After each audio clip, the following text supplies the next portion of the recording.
teaches several science methods classes at Wittenberg University. She was my advisor at Northern Arizona University. This presentation is a portion of my master's thesis that I completed last year. Thank you.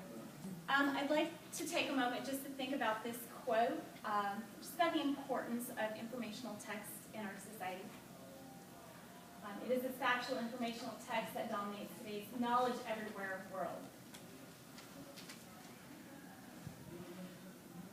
As we were conducting it, our research is based on a qualitative analysis of teacher beliefs about lesson sequencing. And as we were looking at our data, 3 questions really rose to the top. What beliefs do teachers hold about the pre-teaching of vocabulary in a science lesson about sound? How do teachers reason about the use of informational text in a science lesson? And what similarities exist between the recommendations between the teaching of reading and methods recommended for teaching science?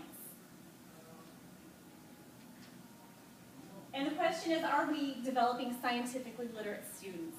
And according to the 2009 National Assessment of Educational Progress, we are not. Only 21% of 12th grade students scored at or above the proficiency level. One way that we can promote science literacy in our students is by the use of a learning cycle in our science lessons. What we should be doing is providing opportunities for our students to explore scientific phenomena before we are giving explanations for the concepts. And then after we allow the students to have a chance to explore, we should be then explaining the content. We should be then giving the students the correct vocabulary to use for communication. This is a model which mirrors scientific inquiry and how our scientific knowledge is actually generated. Reading and science are very interconnected. Language is a tool used by scientists. Scientists need to be able to use language in order to develop scientific understanding of concepts. They need to be able to use language in order to communicate their findings. They need to be able to use language in order to argue for scientific argumentation. And the inclusion of reading in science is something that allows students not only to develop reading comprehension skills, but it also demonstrates that they are reading for a purpose, that they are not just reading for the sake of reading itself, but it really does serve a purpose in our society. And that if we are using reading within the context of a science lesson, I feel like I'm blocking the screen here. If we are using reading within a science lesson, we are enabling our students to perhaps answer some of the questions that they're developing during their exploration of concepts. Informational text is something that our students need and we need as adults. However, in the classroom, especially at the elementary school level, the focus is typically placed on literary text. We, again, as adults, we need to be able to access informational text, and our students certainly do as well as they progress through school, as they hit middle school, high school, college. They really need to be able to understand that they are reading from a textbook, or from, as they get older, from some type of journal, or just other sources of informational text. However, there is low student achievement in reading informational text. This is something that I see with my own students as well every year as we analyze our testing data. Informational text is consistently the lowest area on achievement tests. There are several recommendations which are made for reading instruction, one of which is that we are helping our students to develop prior knowledge before we are giving them a text to read. This is very important, especially with our English learners. And comprehension is very difficult if we don't have background information about what we're reading. And direct vocabulary instruction has been shown by several researchers to increase student achievement. And pre-teaching of vocabulary is often recommended for English language learners. And our last presentation referenced SIOP. Within the SIOP model, the Sheltered Observation Instruction Protocol, it is recommended that students are pre-taught vocabulary. Other researchers, Marzano is someone who students or who teachers often look to for advice on how to teach different concepts. He is a big proponent of pre-teaching vocabulary as well.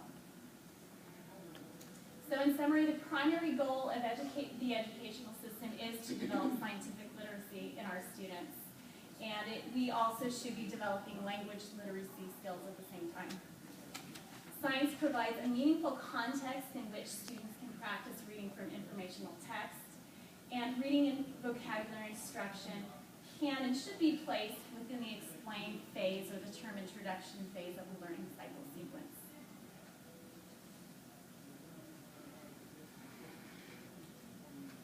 So when we looked at our data, we did so with the framework that science instruction provides that context for reading. And it also that we should be using a learning cycle within our science lessons so that students are able to explore phenomena before they are given direct instruction about concepts. Our participants were all teachers. They were, most were elementary teachers. They all came from the southwestern United States. They were participants in 4 different math and science partnership programs. One program focused on earth science, 1 on physical sciences, and 2 were focused on biological sciences.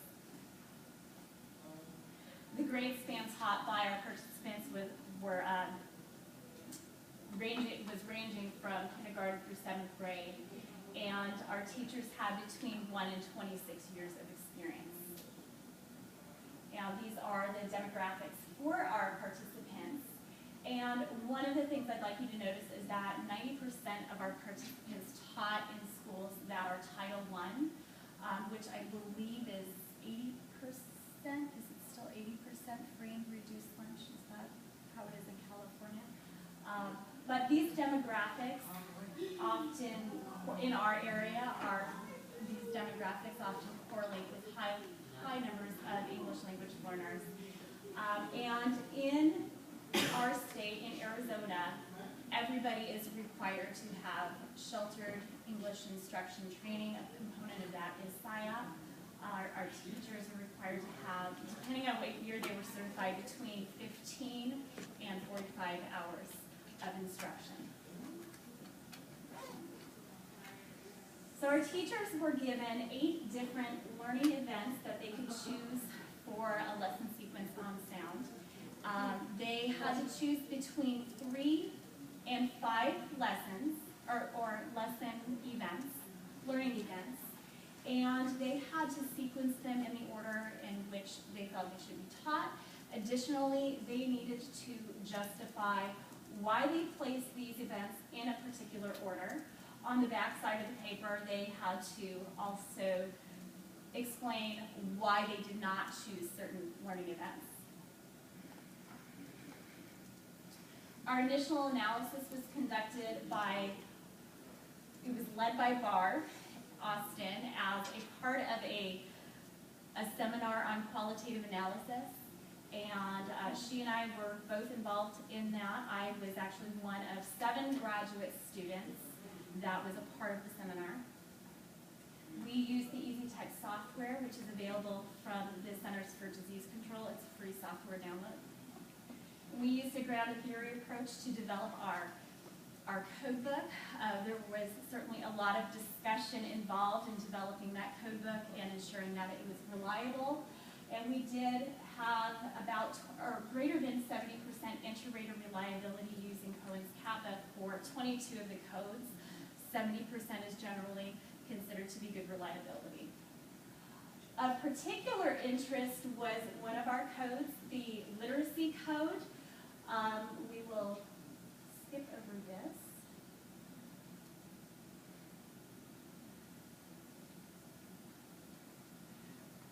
Our literacy code was Our literacy code for the entire first analysis looked at which teachers selected either a direct vocabulary instruction activity or a reading and summarizing activity.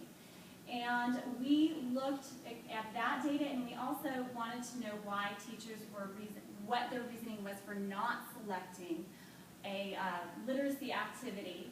And for this presentation, we're focusing on those teachers who did select vocabulary and teachers who did not select reading.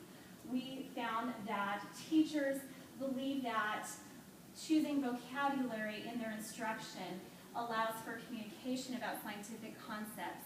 It is linked to prior learning, and it is something that must be pre-taught in order for their students to learn. As you look at this graph, don't try to add up all of the numbers. It will not add up to 100. What the first bar represents is the 12% of our entire 110 participants said that vocabulary allows for communication. And the second bar is just the percentage of participants who selected vocabulary. So what was very interesting to us is that 27% of our participants thought that vocabulary needed to be pre-taught. And 38% of those who selected vocabulary thought that it should be pre-taught.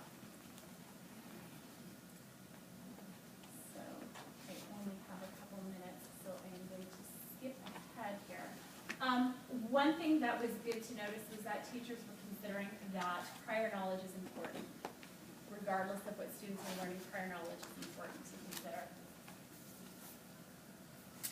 So 30 of our teachers indicated that vocabulary should be pre-taught. And this is an example of the teacher reasoning. One teacher said it is important that students understand the vocabulary prior to beginning the lesson. Teachers should pre-teach this information. That was very consistent in our teachers' reasoning. This was perhaps more surprising and not a little bit disturbing. These were the reasons that teachers gave for not including reading in their lessons. So this just, I know I'm not supposed to be judgmental at this point, but it shocks me every time I see it. So reading is difficult. Teachers seem to think that because it's difficult, we should not be exposing them to reading, when we should be exposing them to it more perhaps, so that they are developing the literacy skills that they need. So since a proportion of each class has students with reading difficulties, this can also be a daunting task. So instead of providing opportunities to scaffold students so that they can access this content, it's just omitted. Reading is boring, and I will let you read these.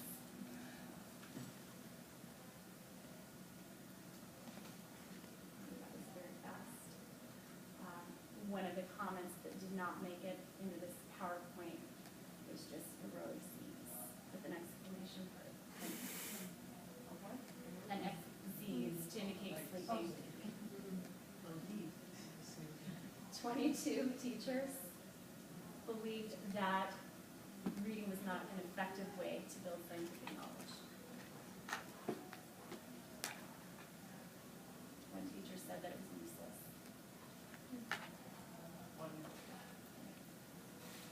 And several teachers, especially teachers who have been exposed to recommendations for reformed science teaching, believe that perhaps all science instruction needs to be hands-on. And so because reading is not considered to be hands-on tactile activity, they omit it from their lessons.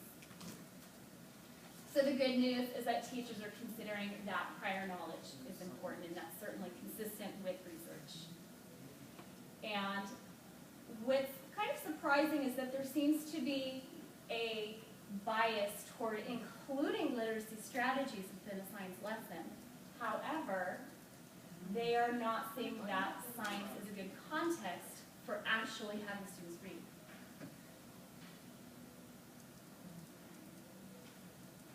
And there is confusion about what practices are most effective. Pre-teaching vocabulary is seen as something that can be done in a science lesson, while it's not recommended that that's how we do it in science. It conflicts with the National Science Education recommendations for inquiry-based teaching, and it also conflicts with recommendations for the instruction of science practices. I think I'm almost at my last slide here. So teachers are often omitting reading from their instruction. And that conflicts with the National Reading Panel's recommendations to include reading in a contextually appropriate situation. Okay, at this point, we'll have to move on to questions. Thank you very, very much. So at this point, we'll open it up to any questions that you may have in regard to this research. Have you found teachers saying